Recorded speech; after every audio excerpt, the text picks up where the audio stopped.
Aleluia, o fato de você estar aqui essa noite é porque a sua vida está nas mãos do Senhor Jesus, amém? Poder sentar. Boa noite, igreja. Quero cumprimentá-los com a graça e a paz do Senhor Jesus, amém? Cadê os papais essa noite? Me acenem aí. Glória a Deus, parabéns a todos os papais. E nesse dia, o melhor presente que nós recebemos é aquele abraço apertado dos nossos filhos, né? É a coisa melhor que a gente pode receber de um filho, é um abraço carinhoso, apertado, cheio de amor. E por hoje ser Dia dos Pais, hoje eu quero trazer uma palavra para você a respeito de família. É um dia propício, é um dia que a gente comemora os Dias dos Pais, e eu quero falar hoje sobre família. Primeira coisa que você tem que entender é que Deus não criou a família para vivermos uma guerra dentro da nossa casa. Mas Deus criou a família para que a gente vivesse uma extensão do céu. Um pedacinho do céu dentro da nossa casa. Talvez você entrou aqui essa noite precisando de uma restauração na sua casa. É sobre isso que eu quero falar. Eu quero falar sobre restauração familiar. Talvez você entrou aqui precisando de uma restauração no seu casamento, precisando de uma restauração no seu relacionamento com os seus filhos, ou precisando de uma restauração no seu relacionamento com os seus pais, eu não sei. Talvez você não precise nem tanto de uma restauração, mas talvez você precisa de um ajuste na sua família, precisa de uns consertos, porque continuar do jeito que está, não pode continuar. Então, para quem eu prego essa noite? Eu prego para você, que veio aqui talvez desesperado, não sabe mais o que fazer com a sua casa. Talvez você veio aqui frustrado, talvez você veio aqui, entrou aqui sem esperança, você não consegue mais viver em paz dentro da sua casa. É para você essa mensagem, é para você que eu prego essa noite. Amém? Todos nós precisamos de restauração. Quem aqui já precisou de restauração em alguma área da sua vida? Levante a mão. Então, todos nós precisamos de restauração. E hoje, Deus quer nos falar sobre restauração familiar. Então, abra sua Bíblia comigo em Lucas capítulo 15. Lucas capítulo 15. É uma água. Por favor, meu irmão. Isso, obrigado. Só uma. Lucas capítulo 15, nós vamos nos concentrar do versículo 11 ao versículo 31. Eu não vou ler todo o texto, porque esse texto é bem conhecido e eu quero que você leia esse texto em casa para você assimilar mais a mensagem. Eu vou ler esse texto em partes no decorrer da nossa mensagem, mas deixa eu resumir um pouquinho da nossa história. Esse texto fala sobre a parábola do filho pródigo. Todos vocês conhecem a história do filho pródigo. Até aquelas pessoas que não frequentam a igreja, eles já ouviram falar da história do filho pródigo. Um filho que nem espera o pai morrer, um filho que chega no pai e pede a sua parte na herança, e então ele pega aquela parte da herança, ele parte para uma região distante, e ali ele desperdiça todos os seus bens, tudo aquilo que ele recebeu do seu pai. E ele chega então no fundo do poço, ali no chiqueiro de porcos, desejando comer a comida que os porcos estavam comendo. Então ele cai em si, diz, olha o jeito que eu estou vivendo, eu preciso voltar para a casa do meu pai, os empregados do meu pai estão vivendo melhor do que eu preciso voltar. Então ele decide voltar para a sua casa, e quando ele está chegando na sua casa, o seu pai o avista de longe, e ali o seu pai corre ao encontro dele, abraça, os dois se beijam. E aquele irmão, ele tem um irmão mais velho, e o seu irmão mais velho chega em casa também muito irado, porque o pai está dando uma festa, porque aquele filho voltou. Então o pai também tem que então restaurar esse filho, conversar com esse filho também mais velho. Então nós vemos nessa história, um pai que tinha dois filhos, um perdido dentro de casa e um perdido fora de casa. São três personagens. O primeiro personagem é o filho mais novo, que desperdiçou os bens. O segundo personagem é o filho mais velho, que tem problemas dentro do seu coração, no seu interior. Estava perdido dentro de casa. E temos um pai aqui, um pai amoroso, um pai que está disposto a restaurar aqueles dois filhos. Amém, irmãos? Essa família precisava de uma restauração. A pergunta que eu faço para você essa noite: Que nota você daria para a sua família? De 0 a 10, que nota você daria para a sua família? Que nota você daria para o ambiente na sua casa? Como andam as coisas na sua casa? Eu quero dizer que, se você precisa de restauração, Deus está disposto a operar essa restauração. Ele quer fazer isso essa noite. Mas você vai aprender essa noite aqui alguns princípios que vão lhe ajudar nessa restauração familiar. Então, por isso, se você trouxe um papel, uma caneta, pegue aí um papel, uma caneta para você anotar esses princípios. Se você tem o celular aí, bloco de notas, anota, porque coisa boa você tem que anotar. Nós estamos falando da palavra de Deus, e Deus vai ensinar para vocês princípios valorosos, princípios aqui importantes a respeito da restauração familiar. Amém, irmãos? Glória a Deus. Olhando então para todo esse cenário, vamos olhar esses princípios. Primeiro, não pense somente em você. Versículo 12, 13, diz a palavra do Senhor: o mais novo disse ao pai: pai, quero a minha parte da herança. Assim ele repartiu sua propriedade entre eles. Não muito tempo depois, o filho mais novo reuniu tudo que tinha e foi para uma região distante, e lá desperdiçou os seus bens vivendo irresponsavelmente. Irmãos, o problema começou aqui. Um pedido antecipado. Seu pai ainda estava vivo. Um pedido egoísta. Agora, aquele filho, veja bem, ele não era casado. Ele não tinha filhos. Então não tinha motivo para ele pegar a herança e sair da casa do seu pai e viver uma aventura. Se ele fosse casar, tivesse filhos: pai, eu preciso da herança, eu quero viver em outra região com a minha família, essa herança vai me ajudar, o senhor pode me dar. Era uma situação. Mas não. Ele era solteiro e ele pegou então aquele dinheiro e ele saiu mundo afora. O texto não fala, mas com certeza o seu pai ficou chateado. Coloque-se no lugar daquele pai. Um filho vindo a você ainda em vida, e ele falando: ó, pai, eu quero a minha parte da herança. Me dá aquilo que é meu, eu quero. Então, com certeza, aquele pai ficou muito chateado, ficou muito triste com o pedido daquele filho, porque aquele filho não precisava sair de casa, ele tinha tudo.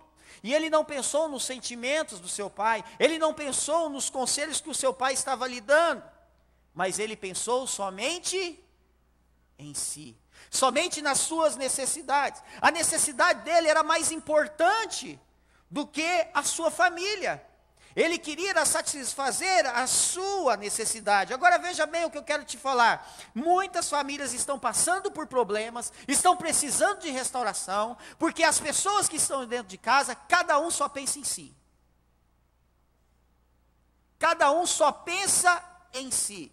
Agora nós precisamos entender que uma família, ela é composta, no mínimo, por 2 pessoas. Por 2 pessoas. Então, vai ter momentos que nós não podemos pensar só em nós, nós temos que pensar na nossa família, e às vezes nós vamos ter que renunciar a algo. Muitas vezes isso no casamento acontece, você tem que renunciar. O esposo, a esposa tem que renunciar para o bem do casamento. E aquele filho, ele não pensou na sua família, ele não pensou no seu pai, ele pensou somente em si. Versículo 12, olha o que ele disse: eu quero minha parte na herança, eu quero aquilo que é meu, me dá. Ele estava pensando somente nos seus direitos. Isso acontece em muitas famílias, onde cada um vive no seu quadrado. Pessoas vivendo dentro da mesma casa, dentro do mesmo teto, mas cada um pensando somente em si.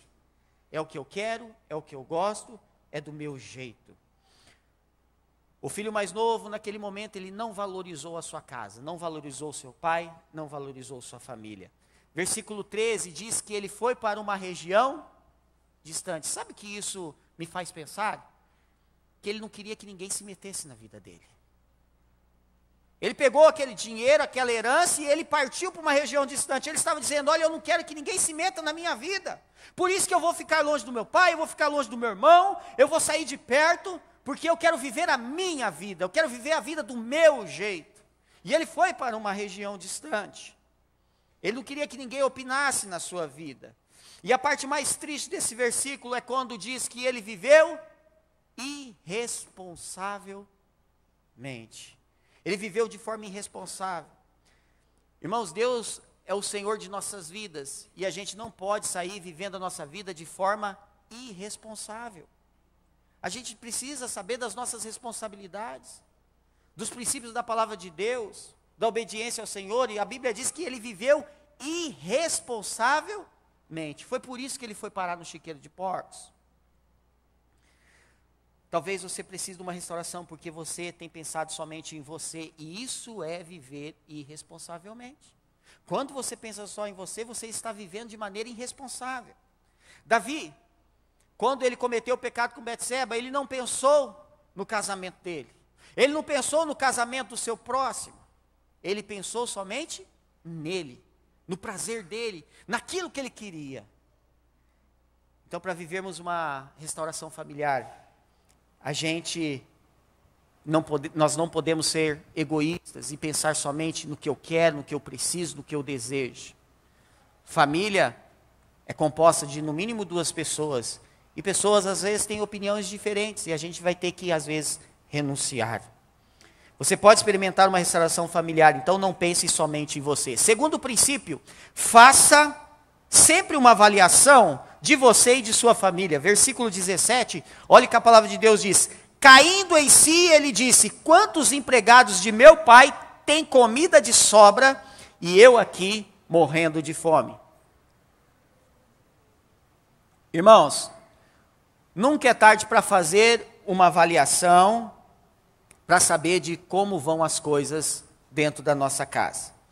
O filho pródigo, ele parou para refletir. A palavra é clara quando ele diz, caindo em si. Então ele parou, aquele momento era o momento dele parar e avaliar o que estava acontecendo. Porque as coisas não estavam andando bem. As coisas não estavam indo bem para ele. Haverá momentos em nossa família que nós vamos ter que parar para refletir e fazer uma avaliação. Será que do jeito que está indo as coisas, será que está correto? Será que as coisas estão indo bem? Haverá momentos que a gente vai ter que parar tudo e fazer essa avaliação. E a avaliação que aquele filho fez não foi uma avaliação positiva. Olha a avaliação que ele fez. Quantos empregados de meu pai têm comida de sobra e eu aqui morrendo de fome? A avaliação que ele fez não foi uma avaliação positiva. Porque a situação dele não estava nada legal. Os empregados do pai dele, melhor do que ele, bem melhor. Agora entenda o que eu vou dizer para você. Haverá momentos que a avaliação a respeito da sua família não será positiva. Mas o mais importante não é a questão da avaliação, é a questão o que você vai fazer em relação à avaliação. Porque a avaliação pode ser negativa, mas você tem o desejo de mudar, você tem o desejo de melhorar, você tem o desejo de pegar e conversar com as pessoas, conversar com a esposa, conversar com o esposo, conversar com os filhos, falar, gente, a gente precisa melhorar. Por isso que o mais importante não é nem tanto a avaliação, mas o que eu estou fazendo em relação à avaliação, porque tem gente que faz avaliação, sabe que as coisas não estão bem, mas não faz nada para melhorar. Ou finge que as coisas estão indo bem, quando na realidade não estão. Então ele fez uma avaliação ali. Então a gente precisa fazer uma avaliação constante da nossa família para ver.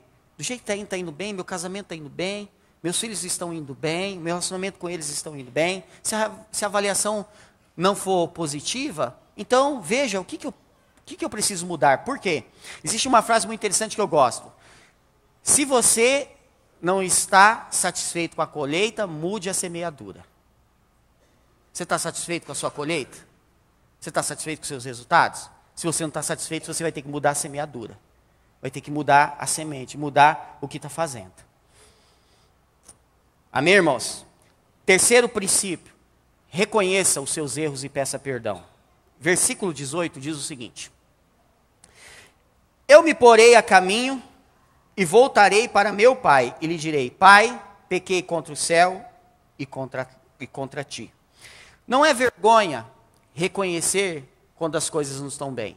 Não é vergonha reconhecer quando você está errado. Vergonha é saber que você está errado e continuar na mesma situação. Aliás, os erros cometidos, se não forem reconhecidos e trabalhados, você não vai experimentar restauração.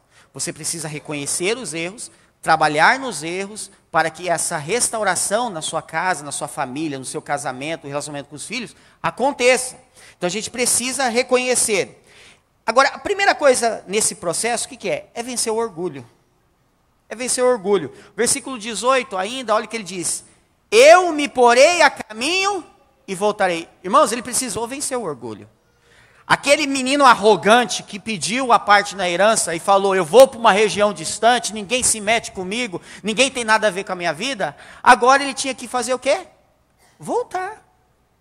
Voltar. Então ele teria que vencer o orgulho. Voltar, reconhecer que estava errado. Haverá momentos na nossa família, dentro da nossa casa, que a gente não pode prosseguir do jeito que está. E o filho pródigo, ele reconheceu o seu erro e precisou voltar. Agora, veja bem o que eu vou falar para você. Não é só reconhecer o erro, é procurar fazer uma restauração completa, não fazer as coisas pela metade. Por que eu estou dizendo isso? Eu sempre digo isso quando eu prego, que você tem que ler a Bíblia várias vezes e ir como um garimpeiro, que pega o ouro, quando pega ali e vai garimpando para ele achar o ouro. Na palavra de Deus é assim, tem muitas coisas nas entrelinhas. Veja bem o versículo 18, o que ele diz? Voltarei para... Ele não falou voltarei para casa. Vocês entenderam? Voltarei para... Por que ele disse isso? Irmãos, com quem que ele começou a conversa quando ele saiu de casa? Com o pai. Com quem ele deveria conversar novamente? Com o seu pai. Se a conversa começou com o seu pai, deveria continuar, retomar a conversa com o seu pai. Por que eu estou dizendo isso? Porque às vezes a gente comete erro e a gente não procura aquela pessoa para falar exatamente o que aconteceu e pedir perdão. O que eu estou dizendo? Quem é namorado, namorada ou até casal vai entender. Sabe quando o marido ou a esposa pisa na bola, o namorado, namorada pisa na bola, em vez de você pedir perdão, você compra um presente e dá? Então, é mais ou menos isso. Então, não era só ele voltar para casa. Ah, voltei para casa, estou aí de volta. Não. Ele teria que retomar uma conversa. Resolver aquilo. Pedir perdão para o seu pai e escutar do seu pai que ele foi perdoado. Porque se ele volta para casa, só volta e começa lá a trabalhar, tá, pai, estou aqui de volta. Não. Ele deixou o seu pai triste.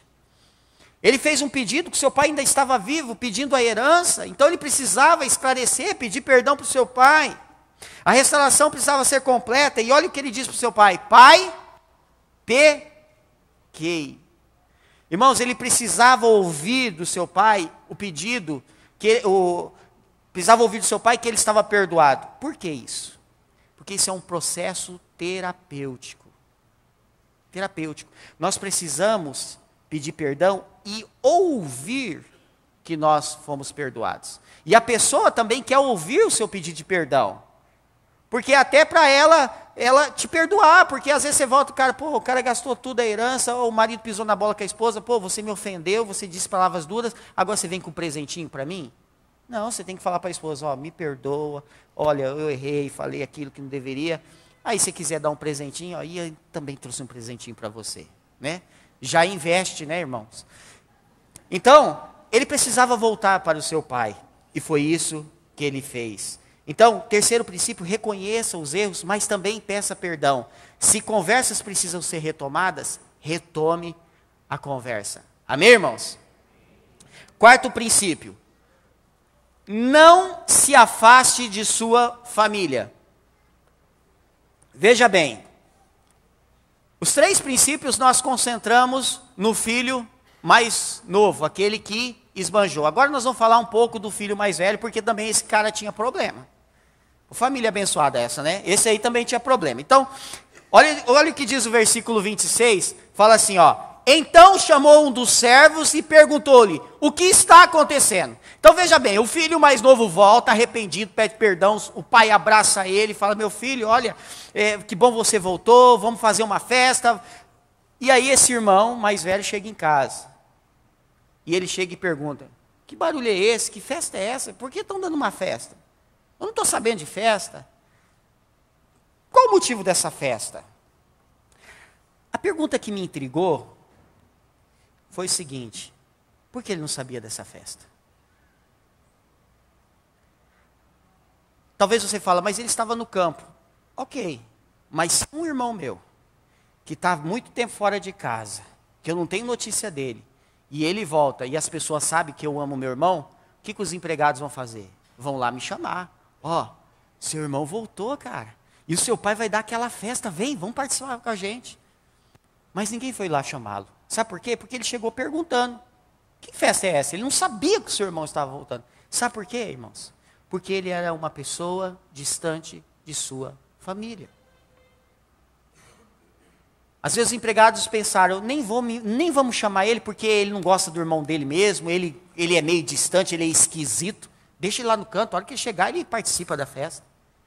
Era uma pessoa distante. Agora, escuta o que eu vou dizer para você. Há pessoas da família que moram dentro da mesma casa, mas seu coração, sentimento já está a quilômetros de distância. Ó, sentimentos, as emoções já está fora de casa faz tempo.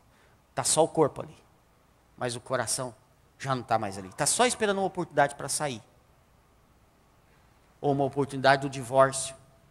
O coração já não está mais ali. Estava dentro da mesma casa, mas o coração, quilômetros de distância. E esse filho também precisava de uma palavrinha de restauração, porque havia dentro dele algo que não estava em ordem. As coisas ali na vida dele não estavam em ordem. Irmãos, a solução para os seus problemas familiares não é se afastar. Porque afastar não vai resolver. A solução é se aproximar. Aí que você tem que se aproximar mais. Por que eu estou dizendo isso?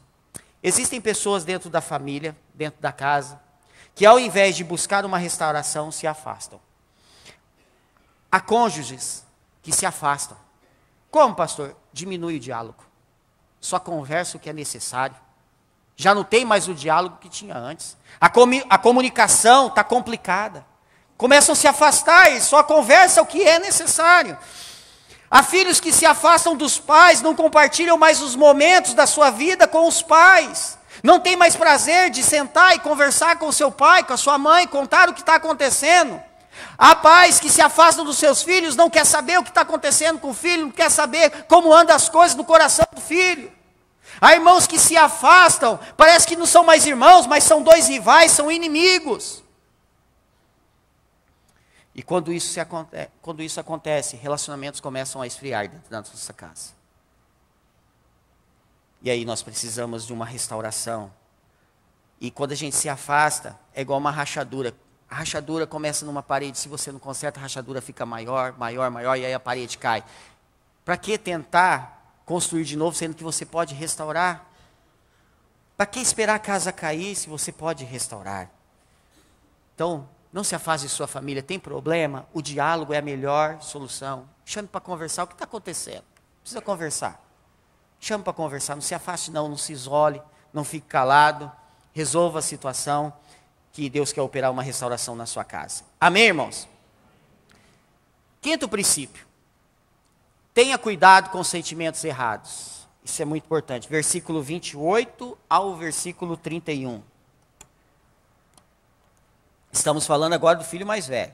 O filho mais velho encheu-se de ira, não quis entrar, então seu pai saiu e insistiu com ele. Mas ele respondeu ao seu pai: olha, todos esses anos tenho trabalhado como escravo ao teu serviço e nunca desobedeci às tuas ordens. Mas tu nunca me deste nenhum cabrito para eu festejar com os meus amigos. Versículo 30.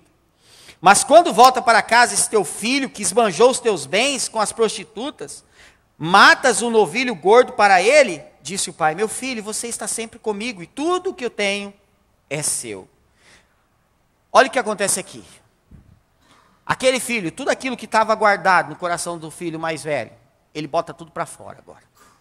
Estava guardado anos no coração dele, agora ele bota tudo para fora. Ele descarrega no pai tudo o que estava guardado no seu coração. Primeiro o que ele faz? Ele se enche de ira, e isso não é bom. Versículo 28, o filho mais velho encheu-se de ira. Aonde a ira vai ajudar numa restauração familiar, irmãos? A ira só complica, só piora a situação. Então aquele filho estava cheio de ira, quando ele viu aquela festa, quando ele viu o seu irmão ali festejando, seu pai festejando, ele se encheu de ira. Depois ele se sentiu menos amado, porque o versículo 28 continua dizendo: tu nunca me deste nem um cabrito para eu festejar com meus amigos. Ele estava dizendo: olha, para esse teu filho você dá herança para ele desperdiçar, ele volta, você dá festa, agora eu estou aqui e o Senhor nunca me deu um cabrito para eu fazer festa com meus amigos. Então ele se sentia o quê? Menos amado do que o seu irmão. Então aqueles sentimentos dentro do coração dele não eram saudáveis, nem ajudariam na restauração da sua família. Ele precisava muito de uma restauração, porque ele não estava tendo nenhuma postura de filho, e ele também não estava tendo uma postura de irmão. Como que eu sei disso? Olha só o versículo 30, o que ele diz para o pai dele: mas quando volta para casa esse teu filho, oxe, não é irmão dele? Por que ele falou desse jeito? Precisamos entender psicologia. Ele não considerava irmão dele. Ele estava criticando: ó, é teu filho, meu irmão não é filho seu. Então ele estava tendo uma postura de filho. Depois, é uma expressão que ele fechou o coração para o seu irmão. Agora, olha só, ele não se sentia amado como filho, porque ele diz no versículo 28, olha, tenho trabalhado como escravo a teu serviço. Ele se sentia o quê? Um empregado, um escravo. Ele precisava trabalhar daquele tanto, irmãos? Não. Ele não precisava trabalhar daquele tanto. Mas como ele não se sentia amado, o que ele queria fazer? Conquistar o amor do pai. Ele queria fazer por merecer. Por isso que ele começou a negociar para o pai dele: ó, eu trabalho para o senhor e o senhor nunca me deu um cabrito. Por quê? Porque era um filho legalista. Ele achava que ele precisava conquistar o amor do pai. Então ele precisava trabalhar. E tem muitas pessoas dentro da igreja que é assim, quer conquistar o amor de Deus. Quer conquistar o amor de Deus. Aí faz as coisas para Deus na intenção de querer conquistar o amor de Deus. E nós não precisamos fazer isso. Nós não precisamos fazer isso. E ele se sentia ali como empregado. E aquele filho estava fazendo uma leitura totalmente errada. Versículo 31, o pai começa a exortar aquele filho. Ele disse: meu filho, você sempre está comigo, e tudo que eu tenho é... O que o pai estava dizendo? Filho, para que esse sentimento? Você está pedindo um cabrito, tudo que eu tenho é teu. Você está reclamando de um cabrito? A fazenda, os bois, tudo que tem aí é teu. Para que você está reclamando com um cabrito? E outra, filho, você está reclamando de uma festa, por quê? Você estava longe? Você estava perdido? Não, filho, você esteve o tempo todo do meu lado. Qual o motivo de eu fazer uma festa? Agora, esse seu irmão, a gente precisava fazer uma festa sim, porque ele estava morto e reviveu, ele estava perdido e foi achado. Isso me fez pensar, quando a gente perde um objeto. Por exemplo, uma vez eu perdi meu celular, na hora do almoço fui encontrar só de tardezinha. Qual foi o meu sentimento quando eu encontrei o celular? Alegria, fiquei muito contente. Era esse o sentimento do pai, era algo que ele tinha perdido, mas que ele achou. Então não era motivo de ficar condenando, era motivo de festejar. E muitas pessoas dentro da família precisam de uma restauração, sabe por quê? Porque estão fazendo a leitura errada. A mulher vira para o marido e fala: você não me ama. O marido fala: você também não me ama, porque estão fazendo a leitura errada. Os filhos dizem para os pais: você gosta mais do meu irmão do que de mim. Fazendo a leitura errada, a gente precisa ter cuidado com a leitura que a gente faz a respeito da nossa família, a respeito do relacionamento familiar. Aquele filho estava fazendo uma leitura errada e estava destruindo ele por dentro. Está com problema? Abre o seu coração. O que está lá dentro? Fala o que está lá dentro. Eu não gostei disso porque eu me senti assim. Fala, resolve. Diálogo é a melhor coisa a se fazer. Sexto e último. Celebre os acertos ao invés de condenar os erros. Versículo 32. Mas nós tínhamos que celebrar a volta desse seu irmão e alegrar-nos, porque ele estava morto e voltou à vida, estava perdido e foi achado. Irmãos, é muito triste perceber que dentro da igreja existem muitas pessoas que agem na base do legalismo. Quando é para estender a mão, para ajudar, é mais difícil, porque as pessoas preferem estender o dedo para acusar. Ah, tá vendo? Ó, fulano lá, ó, tocava no louvor, e aí, ó, acabou caindo no pecado. Então a gente tem mais a tendência de olhar os erros do que os acertos. É ou não é verdade?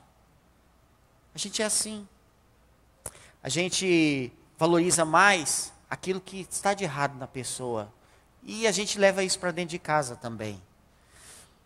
Ao invés de celebrarmos os acertos, a gente fica condenando os erros. Repare que quando aquele filho voltou, o que o pai falou para ele? O pai disse assim para ele: falei para você, aí ó, desperdiçou tudo, agora vem aí como o cachorrinho que caiu da mudança, veio atrás de mim aí, ó. Foi assim que o pai fez. A Bíblia diz, o filho, não foi nem um filho. O pai saiu em disparada e abraçou o filho. O beijou, mandou colocar um anel no dedo dele. Você sabe qual é o significado do anel no dedo, irmãos? Naquela época, o anel tinha o brasão da família. E ele era tipo um cartão de crédito assim que você poderia comprar e pagar depois. Então, sabe o que o pai estava dizendo para o filho? Quando falou, olha, você é meu filho, vamos fazer uma festa, coloque o anel no dedo dele. Ele estava dizendo, não importa se você desperdiçou os seus bens, comigo você tem crédito, você é filho. Irmãos, e muitas vezes a gente erra com Deus, e aí a gente parece assim, que hoje Deus gosta de mim, amanhã não. A gente vive esse evangelho esquizofrênico. Deus gosta de mim hoje, mas eu pisei na bola, amanhã ele não gosta. Não é assim, irmãos. A Bíblia diz que Deus tem prazer e a festa no céu quando um pecador... Então a gente precisa aprender, quando a pessoa já está pedindo perdão, ela já se arrependeu. Então vamos parar de ficar julgando, despejando julgamento. Vamos celebrar, poxa, já está aqui, então vamos celebrar. Vamos nos alegrar com aquele que estava perdido e foi achado, então vamos alegrar. E às vezes o esposo chega na esposa, pede perdão, e a esposa quer dar aquele sermão. E tudo aquilo que ela deixou de falar naquela semana, ela resolve falar naquele momento. E vice-versa também. O marido levado pela razão, eu não te falei, eu falei, você não me ouve. E a gente precisa aprender mais a celebrar os erros, celebrar os acertos, ao invés de condenar os erros. O pai disse para ele, tínhamos que celebrar a volta desse seu irmão. Amém, irmãos? Eu quero encerrar com uma linda história que a gente conhece, que é a história de José. José foi vendido pelos seus irmãos, foi preso injustamente, virou governador do Egito. Os irmãos descem para buscar comida e reencontra com José. E é interessante como a gente vê a figura ali da graça e não do legalismo. Os irmãos de José eram legalistas. O que eles fizeram? Chegaram para José, quando Jacó morreu. José, é o seguinte, a gente veio aqui porque a gente quer ser seu escravo. Porque na cabeça deles eles falam, olha, José não vai perdoar tudo que a gente fez contra ele. Então vamos nos oferecer como escravos, que assim ele nos perdoa. E a gente trabalha de escravo e ele não mata a gente. Então eles foram até José e falaram, José, a gente quer ser seu escravo. Sabe o que José disse para os irmãos dele? Nada disso. Vocês vão desfrutar da prosperidade junto comigo. Eu vou dar as melhores terras para vocês. Sabe por quê? Porque no coração de José, ele viu que seus irmãos já estavam arrependidos. Ele já viu que seus irmãos estavam arrependidos. E ele está condenando se eu posso celebrar a restauração da família. E a Bíblia diz que eles abraçaram e choraram. E se você procurar na Bíblia, antes dos irmãos venderem José, você nunca vai encontrar na Bíblia um momento que eles viviam como irmãos, abraçando e beijando. Não. Eles tinham inveja de José. Agora a gente vê no encontro deles, eles se abraçando como irmãos e se beijando. Você que veio aqui essa noite, Deus quer trazer restauração para a sua casa. Talvez você precisava de uma palavra dessa de esperança. Quero dizer para você que a sua família tem jeito. O seu casamento tem jeito. Os relacionamentos dentro da sua casa tem jeito. Só que a gente precisa também fazer aquilo que é a nossa parte em fazer. Deus vai fazer o impossível, mas o possível Ele não vai fazer. O possível quem vai fazer é eu e você. Então a gente precisa aprender esses princípios e colocar em prática em nossas vidas. Quais são esses princípios? Primeiro, não pense somente em você. Então, a família é várias pessoas morando junto. Então não pense somente em você. Faça sempre uma avaliação de você e de sua família. Então a gente precisa ser prudente. É prudente sempre fazer uma avaliação. Será que a minha esposa está satisfeita comigo? Será que meu marido está satisfeito comigo? Será que meus filhos estão satisfeitos comigo? Será que os meus pais estão satisfeitos comigo? É fazer uma avaliação. Reconheça seus erros e peça perdão. Então vença o orgulho. Porque a Bíblia diz que Deus concede graça aos humildes. Ele resiste os e concede graça aos humildes. Quarto, não se afaste da sua família. Então, família foi feita para estar junto. Foi feito para estar junto. Então, não se afaste da sua família. Está se afastando, então procura chegar mais perto. Quinto, tenha cuidado com os sentimentos errados. Se tem alguma coisa no seu coração, então chama para conversar. Chama o pai, chama a mãe, ou chama o marido, a pessoa envolvida, chama para conversar. Olha, eu não gostei disso. É o diálogo, irmãos. É o diálogo é o melhor caminho. E sexto e último, celebre os acertos ao invés de condenar os erros. Nós precisamos de mais graça e menos legalismo. Amém, irmãos? Se coloque em pé, eu quero orar por você.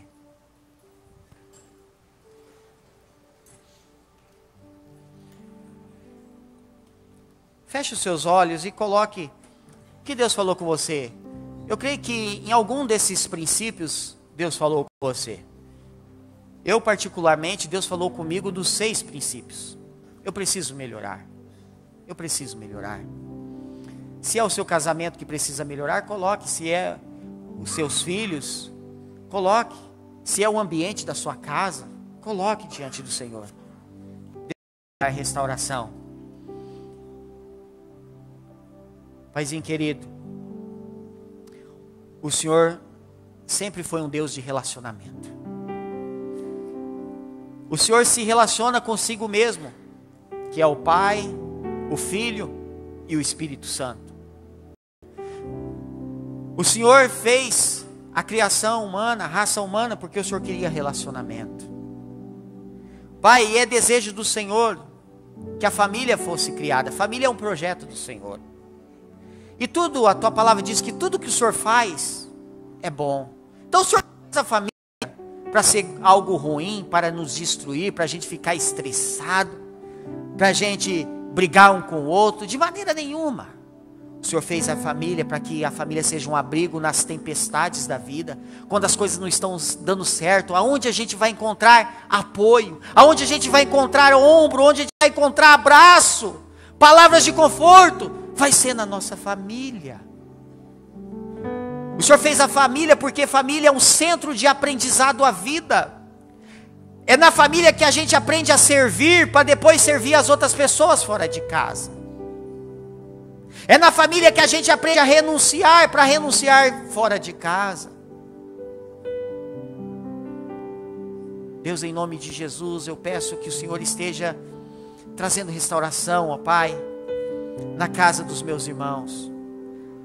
Talvez, ó Pai, o inimigo tenha lançado mentiras, tem lançado dados inflamados. Pai, em nome de Jesus, toda obra maligna seja frustrada, em nome de Jesus. Toda brecha que tem sido dada para o inimigo, seja fechada em nome de Jesus.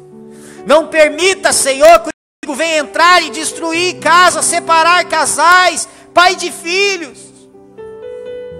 Ministra a restauração, Espírito Santo. Se tem que trabalhar no orgulho, trabalha no orgulho. Porque às vezes o orgulho está impedindo da pessoa reconhecer seu erro. Está impedindo de chegar e chamar para uma conversa sincera. Oh Deus, Espírito Santo trabalha no orgulho. Talvez são sentimentos errados, mal interpretados. Oh Espírito Santo, trabalha para que isso não seja impedimento, para que isso não sirva ó Pai, de instrumento para destruição de lares. Pai, em nome de Jesus, que esses meus irmãos, ó Pai, possam aplicar esses princípios que o Senhor nos trouxe aqui essa noite, e possamos com alegria celebrar a restauração em nossa casa, e que o amor do Senhor, a graça do seu Filho Jesus e as consolações do Espírito Santo estejam com todos nós e para todos sempre, em nome de Jesus, amém. Vai na graça, vai na paz, que Deus abençoe sua vida.